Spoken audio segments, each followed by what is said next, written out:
Hello, it's Mike Less, and I am down at Green Oak Farms near New Paris, Ohio. So I am just north of Interstate 70 and just a few miles east of the Indiana state line.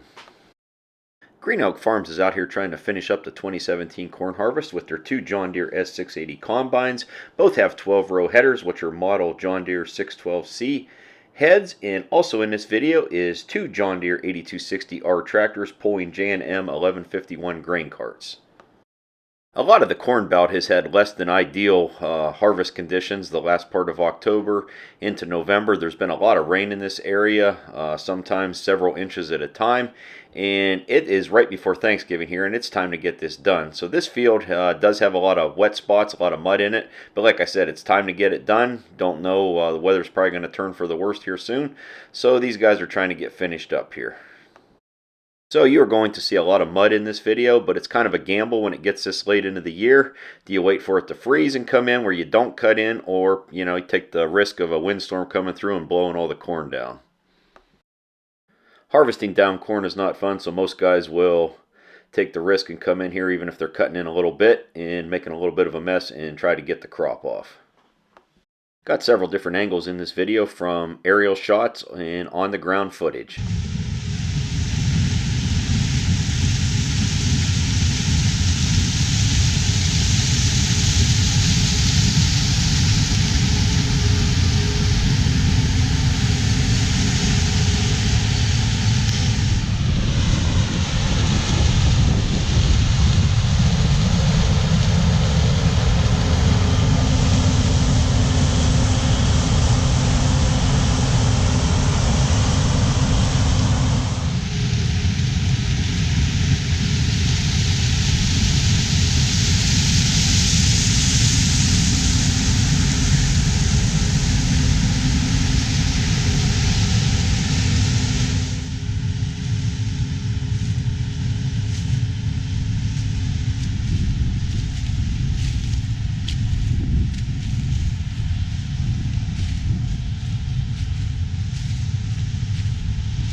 And as you see here, here was a wet spot. The tractor didn't get completely stuck. It just cut in enough.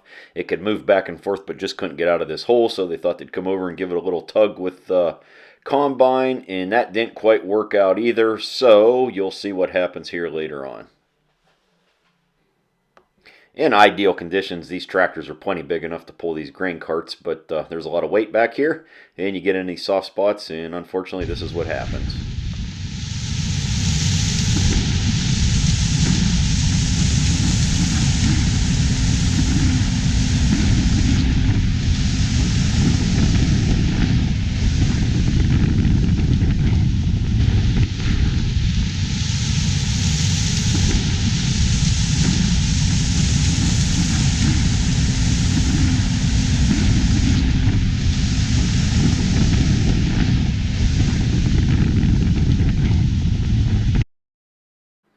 So like most stuck conditions with a grain cart, get the weight off and you can get it out a lot easier. So they brought the other grain cart over here and emptied about half of it, and they was able to actually just drive the tractor and grain cart out once half the weight was off here.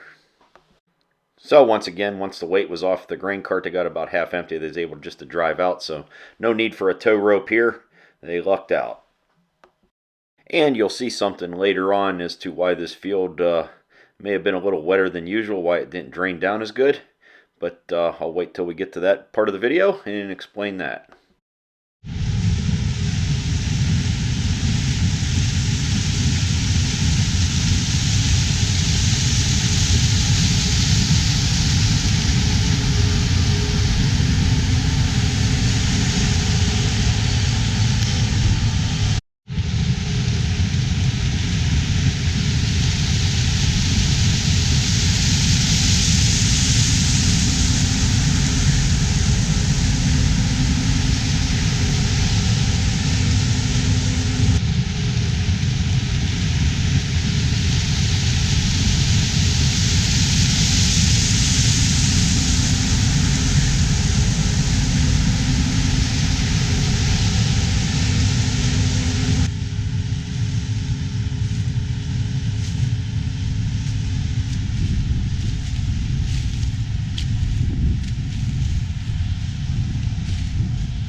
So you may have noticed in the video the combines had the spreaders put up, and this is why. They were out here baling corn stalks. This farm also raises beef cattle, so they were out here with a John Deere 6140M tractor pulling a New Holland BR7060 round baler.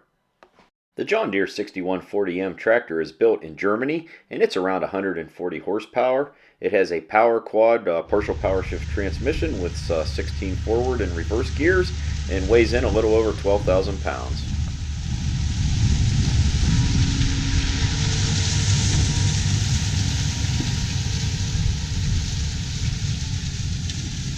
New Holland BR7060 round baler makes a 4x5 bale, meaning a bale approximately 4 foot wide, and it's a variable chamber baler, so it can make a bale up to 5 foot in diameter.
So as these guys are finishing up this field, getting down into the lower section close to the drainage ditch, there's some standing water in the field, and it's quite a bit muddier, and you are soon to see why.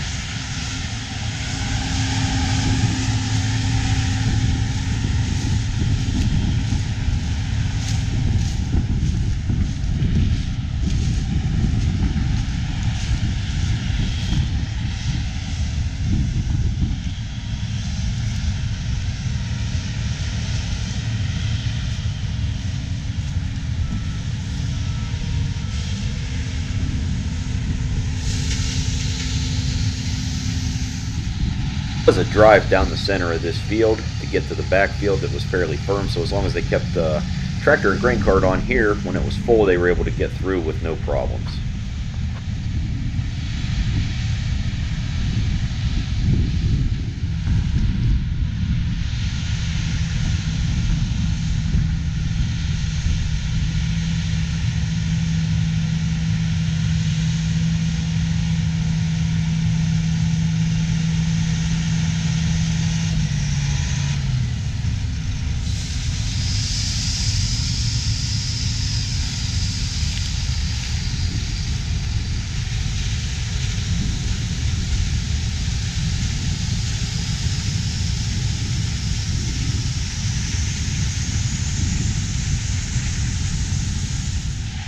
So it's quite a mess down here in this part of the field. As you can see, lots of standing water, and they are going to cross the drainage ditch and go over into another field here soon.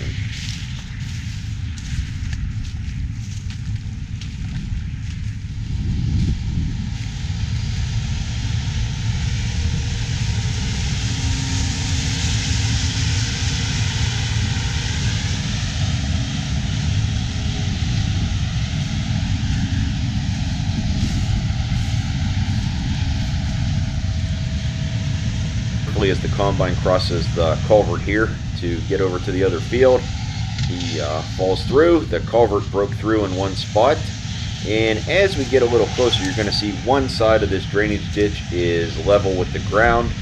It would appear that beavers have come in here and dammed up this culvert. I seen this, that was kind of what I suspected, so I walked down the drainage ditch and there were some small trees, and I found some small trees that were chewed off by beaver, so yeah. I am quite convinced this is the work of beaver right here. I'll bet that scared the shit out of you. Yeah, just a tan, man.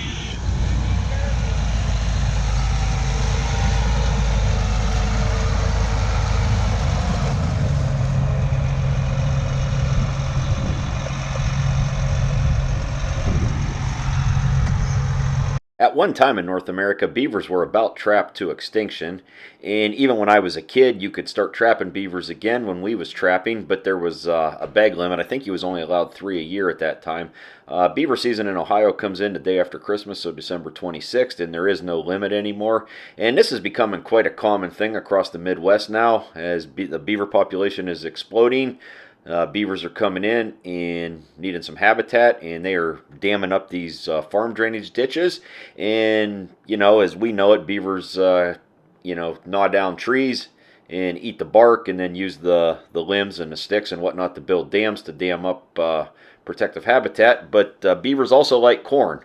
So when you see this, a lot of times when you're going along the drainage ditches, if you have beavers, you'll see several spots where there's corn missing that they chewed up and drug over and used to build their dam. Corn stalks and mud can dam up water pretty good. From what I've seen, most guys, when this happens, they plant their crop in the spring. There's no sign of it, and they side dress their corn. They come out and spray it in July, and then it seems like after the corn gets growing good, it's about the time the beavers seem to move in and get everything dammed up. And farmer, unless he's got drone surveillance or flies over the field, you really can't see this. You come in here to harvest it, and all of a sudden you got a lot of your field flooded out, and just like you see here.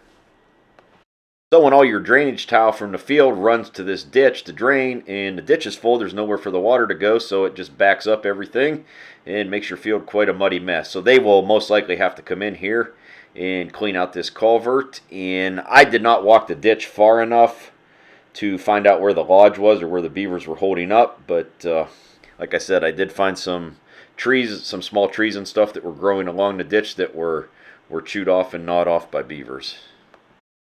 As I was making this video, I got on Google Earth and I followed this drainage ditch, and I think I found downstream maybe where the beavers are holding up at, so they'll probably get somebody in here to trap them out to prevent this problem from happening again.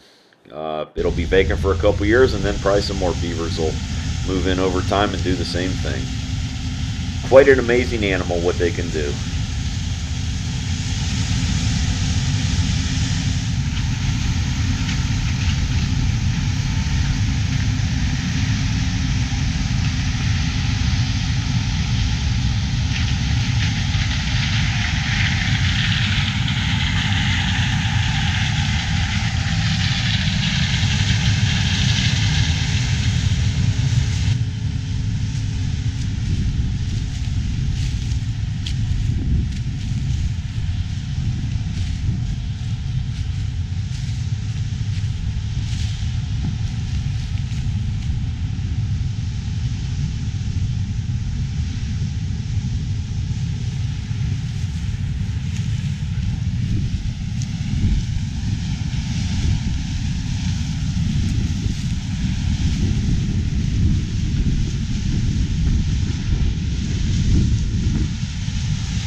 But the culvert held up and they was able to cross this back and forth, and they just straddled that hole in the culvert and had no problems to get finished up here.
That is going to wrap up this video. Thank you everybody for watching. I hope you enjoyed it, and stay tuned for many more farming videos from Michael S.'s YouTube channel.